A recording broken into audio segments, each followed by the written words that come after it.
Hello friends, ഞാൻ doctor Abhiram. പൊതുവെ ക്ലിനിക്കിൽ പല അസുഖങ്ങളുമായി വരുന്ന രോഗികൾ ചിലപ്പോൾ ഒരു തലവേദനയാവാം, അല്ലെങ്കിൽ ഒരു സ്കിൻ കംപ്ലയിൻ്റ് ആവാം, അല്ലെങ്കിൽ ഒരു ജോയിൻറ്റ് പെയിൻ ആവാം. ഇത്തരത്തിലുള്ള അസുഖങ്ങൾ പറയുന്നതിൻ്റെ കൂടെ നമ്മൾ പലപ്പോഴും ഹോമിയോപ്പതിക് പേഴ്സ്പെക്റ്റീവിൽ നമ്മൾ ചോദിക്കാറുണ്ട്, നിങ്ങൾക്കിത് കൂടാതെ വേറെ എന്തെങ്കിലും അസുഖങ്ങളുണ്ടോ എന്നുള്ളത്. ഒട്ടുമിക്ക ആൾക്കാരും, ഒരു 90% ആൾക്കാരും പറയുന്ന ഒരു കാര്യമാണ്, ഡോക്ടർ എനിക്ക് ഗ്യാസിൻ്റെ ബുദ്ധിമുട്ടുണ്ട്. അത്ര കോമൺ ആണ് ഈ ഒരു അസിഡിറ്റി അല്ലെങ്കിൽ ഗ്യാസ് റിലേറ്റഡ് ആയിട്ടുള്ള പ്രശ്നങ്ങൾ. അതിൽ തന്നെ നമുക്ക് ഏറ്റവും കൂടുതൽ ഗ്യാസിൻ്റെ പ്രശ്നങ്ങൾ ഉണ്ടാക്കുന്ന ഒരു കണ്ടീഷനാണ് GERD അല്ലെങ്കിൽ ഗ്യാസ്ട്രോ ഈസോഫാജിയൽ റിഫ്ലക്സ് ഡിസീസ് എന്ന് പറയും. അതായത് നമ്മുടെ അന്നനാളത്തിലേക്ക് ആമാശയത്തിൽ നിന്ന് കുറച്ച് പാതി ദഹിച്ച ഭക്ഷണ ശകലങ്ങൾ കുറച്ച് തിരിച്ചു കയറുന്നൊരവസ്ഥയാണത് GERD എന്നുള്ളത്. അപ്പോൾ ഇത് വളരെ കോമൺ ആയിട്ടുള്ള ഒരു അസുഖമാണ്. ഇതുകൊണ്ട് നിങ്ങൾക്ക് ആസിഡിറ്റി, ബ്ലോട്ടിംഗ്, അതുപോലെ പുളിച്ചു തേട്ടൽ, നെഞ്ചരിച്ചൽ, വയറ് വീർക്കൽ, ഒരുപക്ഷെ മലശോധന പ്രശ്നങ്ങൾ, ഇതൊക്കെ ഇതുമായി റിലേറ്റഡ് ആയിട്ട് ഉണ്ടാവാൻ സാധ്യതയുണ്ട്. കാരണം അടിസ്ഥാനപരമായി ഇത് ബാധിക്കുന്നത് നമ്മുടെ ദഹന വ്യവസ്ഥയെ തന്നെയാണല്ലോ. ഈ ഒരു അസുഖത്തിൻ്റെ പ്രധാന ലക്ഷണങ്ങളായിട്ട് കാണുന്നത് പലപ്പോഴും വളരെ കോമൺ ആയിട്ട് പേഷ്യൻസ് പറയുന്ന ഒരു കാര്യമാണ്, ഡോക്ടറെ പുട്ടൊക്കെ കഴിക്കുക, അല്ലെങ്കിൽ കടല കൂടുതൽ കൂട്ടുമ്പോൾ, പരിപ്പ് വർഗ്ഗങ്ങൾ കൂട്ടുമ്പോൾ അപ്പോഴൊക്കെ വല്ലാതെ നെഞ്ചരിച്ചിൽ വരുന്നു, അല്ലെങ്കിൽ പുളിച്ചു തേട്ടൽ വരുന്നു, വയറ് വീർക്കുന്നു. ശരിക്ക് ഇതല്ല കേട്ടോ ഇതിൻ്റെ പ്രശ്നം. കഴിക്കുന്ന ഭക്ഷണമല്ല പ്രശ്നം, കഴിക്കുന്ന രീതിയാണ് പ്രശ്നം. നിങ്ങളുടെ ലൈഫ് സ്റ്റൈൽ തന്നെയാണ് ഇതിലത്തെ പ്രശ്നം. അത് ശ്രദ്ധിച്ചു കഴിഞ്ഞാൽ നിങ്ങൾക്ക് വളരെ സിമ്പിളായിട്ട് ഈ ഒരു അസുഖത്തെ നിങ്ങൾക്ക് മാറ്റാൻ കഴിയും. പ്രത്യേകിച്ച് ഒരു കുഴപ്പമില്ലാതെ നിങ്ങൾക്ക് മുന്നോട്ട് പോകാൻ കഴിയും. കാരണം ഇത്തരത്തിലുള്ള അസുഖങ്ങൾ കാലക്രമേണ ചിലപ്പോൾ സ്റ്റൊമക്കിൽ, നമ്മുടെ ആമാശയത്തിൽ അൾസറായിട്ട് വരാനും പക്ഷേ അത് ക്യാൻസറായി മാറാനും ഒക്കെ ഉള്ളൊരു ടെൻഡൻസി പറയുന്നുണ്ട്, സയൻസിൽ അങ്ങനെ പറയുന്നുണ്ട്. അതുകൊണ്ട് തന്നെ നിങ്ങൾ അങ്ങനെ അതിനെ അത്ര അവഗണിക്കേണ്ട. പലരും എളുപ്പത്തിന് വേണ്ടി ആൻറ്റാസിഡ്സ് വാങ്ങി കഴിക്കാറുണ്ട്. അതും ലോങ് റണ്ണിൽ നിങ്ങളുടെ ഒരു ആസിഡ് സെക്രീഷനെ കുറയ്ക്കുകയാണ് ചെയ്യുന്നത്. അപ്പോൾ ഇതിൻ്റെ കൂടെ നിങ്ങൾക്ക് വളരെ സിമ്പിളായിട്ട് വീട്ടിൽ പ്രാക്ടീസ് ചെയ്യാവുന്ന കുറച്ച് ഭക്ഷണക്രമങ്ങൾ, ഒഴിവാക്കേണ്ട 5 ഭക്ഷണങ്ങൾ, നിങ്ങൾ ഉൾപ്പെടുത്തേണ്ട 5 ഭക്ഷണങ്ങൾ, അതുപോലെ നിങ്ങൾക്ക് വളരെ സിമ്പിളായിട്ട് വീട്ടിൽ നിന്ന് പ്രാക്ടീസ് ചെയ്ത് നോക്കാവുന്ന ചില യോഗ ടെക്നിക്സും കൂടി ഞാൻ പറഞ്ഞുതരാം. ഇതിൻ്റെ ലക്ഷണങ്ങളിൽ നിങ്ങൾ ഒരുപക്ഷെ ശ്രദ്ധിക്കാതെ പോകാവുന്ന ചില കാര്യങ്ങൾ ഞാൻ പറയാം.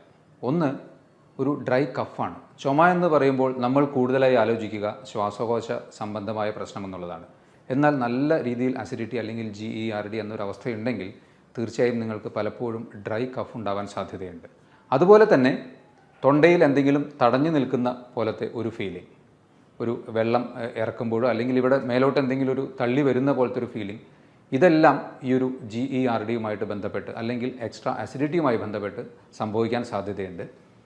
ഇത് കൂടാതെ ചില അവസരങ്ങളിൽ ചിലരെങ്കിലും അനുഭവിച്ചിരിക്കാൻ സാധ്യതയുള്ള ഒരു ലക്ഷണമാണ് നെഞ്ചുവേദന അല്ലെങ്കിൽ അഞ്ചൈന. ഹാർട്ട് അറ്റാക്കിന് വളരെ സമാനമായ ഒരു ലക്ഷണം. ശരിക്കും നെഞ്ച് നമുക്ക് കൂട്ടിപ്പിടിക്കുന്ന പോലത്തെ ഒരു തോന്നലുണ്ടാകാം. ഇതും പലപ്പോഴും ആസിഡിറ്റി കൊണ്ട് അല്ലെങ്കിൽ ഗ്യാസ്ട്രൈറ്റിസ് മൂലം ഉണ്ടാകാൻ സാധ്യതയുണ്ട്. ഇതിൽ നമുക്ക് നെഞ്ചുവേദന ശരിക്കും ഹാർട്ടിൻ്റെ ആണോ അല്ലെങ്കിൽ ഈ ആമാശയത്തിൻ്റെ ആസിഡിറ്റി പ്രശ്നം കൊണ്ടാണോ എന്ന് തിരിച്ചറിയാൻ സിമ്പിളായിട്ട് നിങ്ങൾക്ക് ഒന്ന് ആലോചിച്ച് നോക്കാവുന്നത്, പൊതുവേ അസിഡിറ്റി റിലേറ്റഡ് ആയിട്ടുള്ള നെഞ്ചുവേദനയാണെങ്കിൽ നമ്മൾ ശ്വാസം എടുക്കുമ്പോൾ ഇവിടെ ഒരു കാച്ചി പെയിൻ ഉണ്ടാവും. നമ്മുടെ ഈ ഹാർട്ടിൻ്റെ റീജിയനിൽ ഒരു കാച്ചി പെയിൻ ഉണ്ടാവും ലെഫ്റ്റ് സൈഡിൽ. അതുപോലെ മൂവ് ചെയ്യുമ്പോഴൊന്നും ഈ പെയിൻ അധികമായി വർദ്ധിക്കുന്നതായിട്ട് തോന്നില്ല. എന്നാൽ ഹാർട്ടിൻ്റെ പ്രശ്നമാണെങ്കിൽ നമുക്ക് നടക്കാനോ അല്ലെങ്കിൽ ഒന്ന് അങ്ങോട്ടും ഇങ്ങോട്ടൊക്കെ മൂവ് ചെയ്യുമ്പോൾ തന്നെ അധികമായൊരു കാച്ചി പെയിൻ കൂടാം. ഇതതിനെ ഡിഫറൻഷ്യേറ്റ് ചെയ്യാനുള്ള ഒരു ചെറിയൊരു കാര്യമാണ് പറഞ്ഞത്.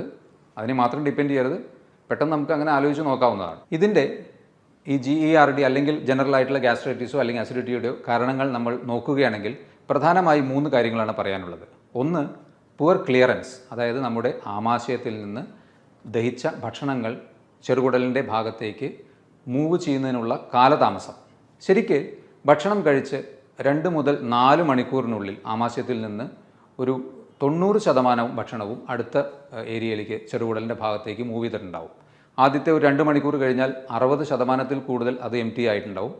പിന്നീട് ഒരു 4 മണിക്കൂറിന് ശേഷം നോക്കുകയാണെങ്കിൽ 10% താഴെയേ ഭക്ഷണ പദാർത്ഥങ്ങൾ അവിടെ ഉണ്ടാകുകയുള്ളൂ. അപ്പോൾ ഈ ഡിലേഡ് എംപ്റ്റിയിങ്ങിൻ്റെ കാരണങ്ങളായി പറയാവുന്നത്, ഒന്ന്, അമിതമായ ഭക്ഷണം.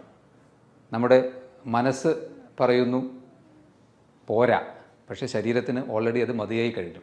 അത് നമ്മുടെ മനസ്സിനെ മാത്രം ഡിപ്പെൻഡ് ചെയ്ത് നമ്മൾ ഒരുപാട് ഭക്ഷണം കഴിക്കുന്ന ശീലം വരുമ്പോഴാണ് ഈ ആമാശയത്തിൽ നിന്ന് ആ ഒരു ദഹന പ്രശ്നം കൂടുതലായും ഉണ്ടാകുന്നത്. ഇതുകൂടാതെ ഭക്ഷണം കഴിഞ്ഞ ഉടനെ നിങ്ങൾ ഒരു കുമ്പിട്ട് ഒരു ജോലി ചെയ്യുക. ഈ ഹിപ്പിൻ്റെ ഭാഗം വളച്ച് കൂടുതലായി ജോലി ചെയ്യുന്നൊരവസ്ഥയുണ്ടെങ്കിൽ ഈ പ്രശ്നം ഉണ്ടാവാൻ സാധ്യതയുണ്ട്. അതുപോലെ തന്നെ ഭക്ഷണം കഴിഞ്ഞ ഉടനെ കുറച്ചൊരു ഹെവി മീൽ എന്ത് കഴിഞ്ഞാലും കുറച്ചൊന്ന് മൂവ് അറൗണ്ട്, കുറച്ച് നടന്നതിന് ശേഷം കിടക്കുക. കഴിഞ്ഞ ഉടനെ പോയി കിടക്കുന്നത് തീർച്ചയായിട്ടും ഇത്തരത്തിൽ അസിഡിറ്റിക്ക് ഒരു ടെൻഡൻസി ഉണ്ടാക്കും. അമിത വണ്ണമുള്ളവരിലും ഈ ഒരു അസിഡിറ്റിയുടെ ടെൻഡൻസി ഉണ്ടാവാൻ സാധ്യതയുണ്ട്. അതുപോലെ പലരും ചെയ്യുന്ന ഒരു കാര്യമാണ് രാത്രിയൊക്കെ ഡിന്നറിന് ശേഷം ഒന്നാമത് ലേറ്റായി ഭക്ഷണം കഴിക്കുന്നു. അത് കഴിച്ചതിന് ശേഷം ടി വിയൊക്കെ കണ്ടിരുന്ന് റിലാക്സ്ഡ് ആയിട്ട് ചിലപ്പോൾ ചെറിയ സ്നാക്സ് പോലെയുള്ള എന്തെങ്കിലും എടുത്ത് കഴിക്കുന്ന ശീലമുള്ളവർക്കൊക്കെ ഉറപ്പാണ് ഈ ഒരു അസിഡിറ്റി ഉണ്ടാകുമെന്നുള്ളത് സംശയമില്ല. GERDയുടെ രണ്ടാമത്തെ ഒരു കാരണമായി പറയാവുന്നത് വീണ്ടും ആമാശയത്തിൽ നിന്ന് ഭക്ഷണങ്ങൾ അടുത്ത ഭാഗത്തേക്ക് മൂവ് ചെയ്യാനുള്ള കാലതാമസം തന്നെയാണ്. ഇത് പക്ഷേ ഗ്യാസ്ട്രോ പാരസിസ് എന്ന ഒരു കണ്ടീഷൻ മൂലം, അതായത് ആമാശയത്തിൻ്റെ മസ്കുലർ ആക്ടിവിറ്റി കുറച്ച് കുറഞ്ഞത് മൂലം അതിന് ചിലപ്പോൾ മറ്റ് കാരണങ്ങളുണ്ടാകാം. ഒരു ഡയബറ്റീസ് പോലെയുള്ള അസുഖമുണ്ടെങ്കിലോ പ്രഗ്നൻസിയിൽ നമ്മൾ ആ ഒരു ലാസ്റ്റ് ട്രൈമസ്റ്ററിലേക്കൊക്കെ എത്തുമ്പോൾ വയറിലധികമായ പ്രഷർ മേലോട്ട് തള്ളുന്നത് മൂലം അത്തരത്തിലൊരു പ്രശ്നമുണ്ടാവാൻ സാധ്യതയുണ്ട്. ചില ഡീജനറേറ്റീവ് ഡിസീസസ്, പ്രത്യേകിച്ച് പാർക്കിൻസൺസ് പോലെയുള്ള അസുഖങ്ങളിലൊക്കെ മസ്കുലർ ടോൺ ഇത്തിരി കുറയുന്നത് കൊണ്ടും ഇതുണ്ടാകാം.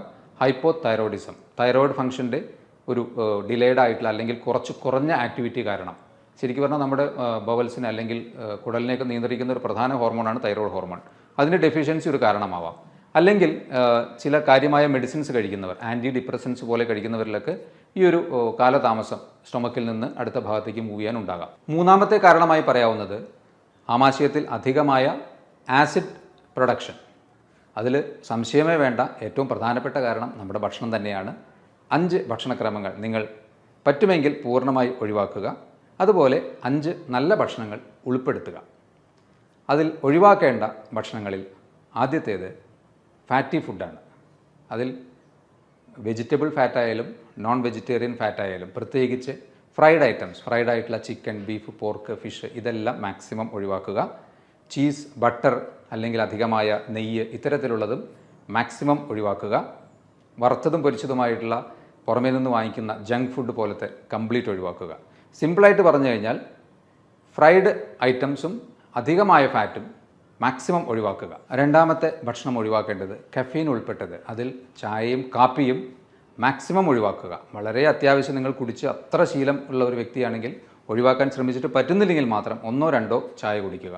പലരും 2 പേര് കൂടിയിരിക്കുമ്പോഴേക്കും പറയും നമുക്കൊരു ചായ കുടിക്കാം അല്ലെങ്കിൽ ഒരു കാപ്പി കുടിക്കാം, വൈകുന്നേരം ഒരു ഉണർവിന് വേണ്ടി കാപ്പി കുടിക്കാം. പക്ഷേ ഇതൊക്കെ കഫീൻ കുറച്ചൊരു ആൻറ്റി ഓക്സിഡൻറ്റ് പ്രോപ്പർട്ടിയൊക്കെ ഉണ്ടെങ്കിലും അധികമായി ചെല്ലുമ്പോൾ അത് ആസിഡിറ്റി ഉണ്ടാക്കുന്നുണ്ട്. അതുപോലെ തന്നെ തലവേദന പോലെയുള്ള പ്രശ്നങ്ങളൊക്കെ ഉണ്ടാക്കാം.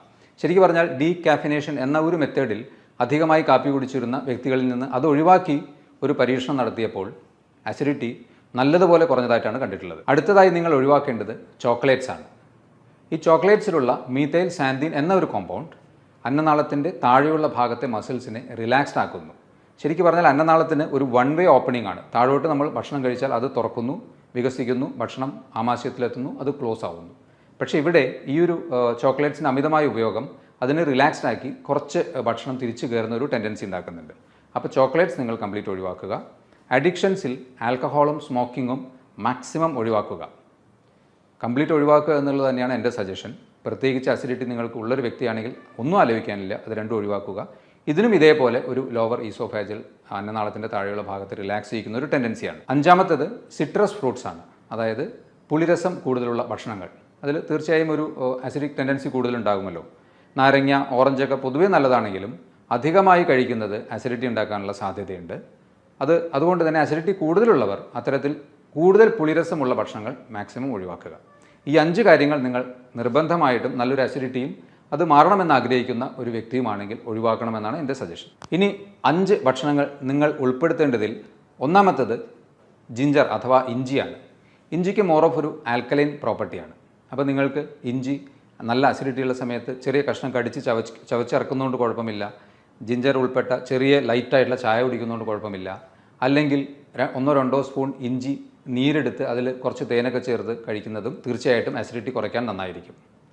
2, ഓട്ട്മീൽ, ഓട്സ് അടങ്ങിയ ഭക്ഷണങ്ങൾ അത്യാവശ്യം നിങ്ങളുടെ നൈറ്റിലോ അല്ലെങ്കിൽ ബ്രേക്ക്ഫാസ്റ്റിലൊക്കെ അധികമായി പഞ്ചസാരയും ചേർക്കാത്ത രീതിയിൽ, അധികമായി ഉപ്പോ പഞ്ചസാരയും ചേർക്കാതെ കുറച്ച് ഉപയോഗിക്കുന്നത് ഒരു അസിഡിറ്റി നിയന്ത്രിക്കുന്നതിന് നല്ലതായിരിക്കും. മൂന്നാമതായിട്ട് യോഗേർട്ട് അല്ലെങ്കിൽ പ്രോബയോട്ടിക്സ് ആണ്. ഇതിലുള്ള നല്ല ബാക്ടീരിയകൾ നമ്മുടെ ശരീരത്തിലെ ഡൈജഷനെ എൻഹാൻസ് ചെയ്യിക്കും തീർച്ചയായിട്ടും. അതുകൊണ്ട് തൈര്, മോര് ഇതൊക്കെ തീർച്ചയായും നിങ്ങളുടെ ഉച്ചഭക്ഷണ സമയത്തെങ്കിലും കുറച്ചെങ്കിലും കൂട്ടി ശീലിക്കുക. ഞാൻ നാലാമത്തത്, ആദ്യം ഒരു കാര്യം പറഞ്ഞു, ഫാറ്റ് മാക്സിമം ഒഴിവാക്കാൻ. പക്ഷേ നമുക്ക് അങ്ങനെ പ്രോട്ടീൻ ഉൾപ്പെട്ട ഭക്ഷണങ്ങൾ കംപ്ലീറ്റ് ഒഴിവാക്കുമ്പോൾ നമുക്ക് ചിലപ്പോൾ ഡെഫിഷ്യൻസി വരാൻ സാധ്യതയുണ്ട്. അപ്പോൾ അതിന് നിങ്ങൾക്ക് ഉപയോഗിക്കാവുന്നത് ലീൻ പ്രോട്ടീൻ അഥവാ ഗ്രിൽഡ് പ്രോട്ടീൻ ഭക്ഷണങ്ങളാണ്. അതിൽ നോൺ വെജ്, ഫിഷ് അല്ലെങ്കിൽ ചിക്കനൊക്കെ കുറച്ച് മോഡറേറ്റ് ആയിട്ടുള്ള എമൗണ്ടിൽ ഗ്രിൽഡായിട്ട് ഉപയോഗിക്കുന്നത് നിങ്ങൾക്ക് ഡെഫിഷ്യൻസി വരാതെയും നിങ്ങൾക്ക് ആസിഡിറ്റി വരാതെയും നിങ്ങൾക്കത് ഉപകാരപ്പെടും. ഓക്കെ. അഞ്ചാമത്തേത് ഫ്രൂട്ട്സ് ആൻഡ് വെജിറ്റബിൾസ് ആണ്. അതിൽ ഏറ്റവും ഈസിലി നമുക്ക് അവൈലബിൾ ആയിട്ടുള്ള നേന്ത്രപ്പഴം പോലെയുള്ള പഴങ്ങൾ, ആപ്പിൾ അല്ലെങ്കിൽ തണ്ണിമത്തൻ, ഇതൊക്കെ ഒരു മോഡറേറ്റ് ലെവലിൽ, ഓക്കെ, അധികമായി കഴിക്കുന്നത് ഏതും ദോഷമാവുകയുള്ളൂ. ഇതൊക്കെ ഒരു മോഡറേറ്റ് ലെവലിൽ കഴിക്കുന്നത് തീർച്ചയായിട്ടും നന്നായിരിക്കും. അതുപോലെ തന്നെ റോ വെജിറ്റബിൾ സാലഡ് പോലെ ഉണ്ടാക്കി കഴിക്കുന്നതോ അല്ലെങ്കിൽ കുക്ക്ഡായിട്ട് കഴിച്ചാലും വെജിറ്റബിൾസും ഫ്രൂട്ട്സും കുറച്ച് കൂടുതൽ ഉൾപ്പെടുത്തുക. കാരണം അതിൽ ഫൈബർ കൂടുതലുള്ളത് കൊണ്ട് ഡൈജഷനെ കുറച്ചും കൂടി അത് എൻഹാൻസ് ചെയ്യും. പെട്ടെന്ന് നമ്മുടെ ഡൈജഷൻ നടക്കും, മാക്സിമം അബ്സോർപ്ഷൻ നടക്കും. ഇത്രയും പറഞ്ഞതിൽ നിന്ന് നിങ്ങൾക്ക് ഈ ഒരു അസുഖം എങ്ങനെ ഉണ്ടാകുന്നു, എന്തൊക്കെയാണ് നിങ്ങൾക്ക് ഇതിൻ്റെ പ്രധാന ലക്ഷണങ്ങളായി ചിലപ്പോൾ വിട്ടുപോകാവുന്ന ലക്ഷണങ്ങൾ, അതെല്ലാം ഞാൻ പറഞ്ഞു. അതുപോലെ തന്നെ ഉൾപ്പെടുത്തേണ്ട 5 ഭക്ഷണങ്ങളും ഒഴിവാക്കേണ്ട 5 ഭക്ഷണങ്ങളും പറഞ്ഞു. ഇനി ഇതിന് വളരെ സിമ്പിളായിട്ട് നിങ്ങൾക്ക് വീട്ടിൽ തന്നെ പ്രാക്ടീസ് ചെയ്യാവുന്ന 2-3 യോഗ ടെക്നിക്സ് കൂടി ഞാൻ പറയാം. പവനമുക്താസനം.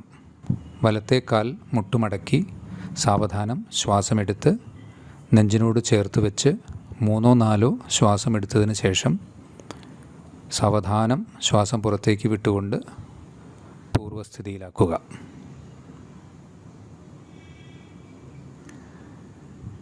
ഇതുപോലെ തന്നെ ഇടത്തെ കാലിലും സാവധാനം മുട്ടുമടക്കി നെഞ്ചിനോട് ചേർത്ത് വെച്ച് ശ്വാസമെടുത്ത് 3-4 നോർമൽ ശ്വാസമെടുത്ത് വിടുക. അതിനുശേഷം പൂർവ്വസ്ഥിതിയിലേക്ക് വയ്ക്കുക. ഇത് കഴിഞ്ഞാൽ 2 കാൽമുട്ടും മടക്കി നെഞ്ചിനോട് ചേർത്ത് ശ്വാസമെടുത്ത് ആ പൊസിഷനിൽ 3-4 സാധാരണ നോർമൽ ബ്രീത്തിങ് എടുത്ത് പൂർവ്വസ്ഥിതിയിലേക്ക് വയ്ക്കുക. ഒരു കാര്യം ശ്രദ്ധിക്കേണ്ടത്, നിങ്ങൾ മറ്റ് അസുഖങ്ങൾ ഉള്ള ഒരു വ്യക്തിയാണെങ്കിൽ ഈ ഒരു പ്രൊസീജിയർ ചെയ്യാതിരിക്കുകയാണ് നല്ലത്. അല്ലെങ്കിൽ നിങ്ങളുടെ ഡോക്ടറുടെ നിർദ്ദേശത്തോടു കൂടി മാത്രം ചെയ്യുക. മറ്റൊരു പ്രധാനപ്പെട്ട കാര്യം, ഒരു യോഗ മുറകളും വയറ് നിറഞ്ഞിരിക്കുമ്പോഴോ അല്ലെങ്കിൽ ഭക്ഷണം കഴിച്ചതിന് ശേഷമോ ഒരിക്കലും ചെയ്യരുത്. കഴിവതും രാവിലെ നേരത്തെ തന്നെ ചെയ്യുകയാണ് ഏറ്റവും ഉത്തമം. ഇനി നിങ്ങൾക്ക് കാൽ മുട്ടുവേദനയുള്ള ഒരു വ്യക്തിയാണെങ്കിൽ ഇതുപോലെ മുട്ടിന് പുറകിൽ കൈ പിടിച്ച് ഇതേപോലെ സാവധാനത്തിൽ ഈ ഒരു യോഗ പ്രൊസീജിയർ ചെയ്യാവുന്നതാണ്. അടുത്തത് യോഗമുദ്ര. സുഖാസനത്തിലോ പദ്മാസനത്തിലോ ഇരുന്ന് ശ്വാസം നിവർന്നിരുന്നുള്ളിലേക്ക് വലിച്ച് സാവധാനം ഇതുപോലെ വലത്തെ കാൽമുട്ടിൽ തല ചേർത്ത് വയ്ക്കുക. പിന്നിലേക്ക് ശ്വാസം എടുത്തതിന് നിവർന്നതിന് ശേഷം ഇതേ പ്രൊസീജിയർ ഇടത്തെ കാലിലും ആവർത്തിക്കുക. അതിനുശേഷം ശ്വാസം ഉള്ളിലേക്കെടുത്ത് ശ്വാസം പുറത്തേക്ക് വിട്ടുകൊണ്ട് മൂന്നാമതായി നടുവിലേക്ക് ഇതേ പ്രൊസീജിയർ ആവർത്തിക്കുക. കൈകൾ പുറകിൽ ഇതുപോലെ ചേർത്ത് വയ്ക്കേണ്ടതാണ്.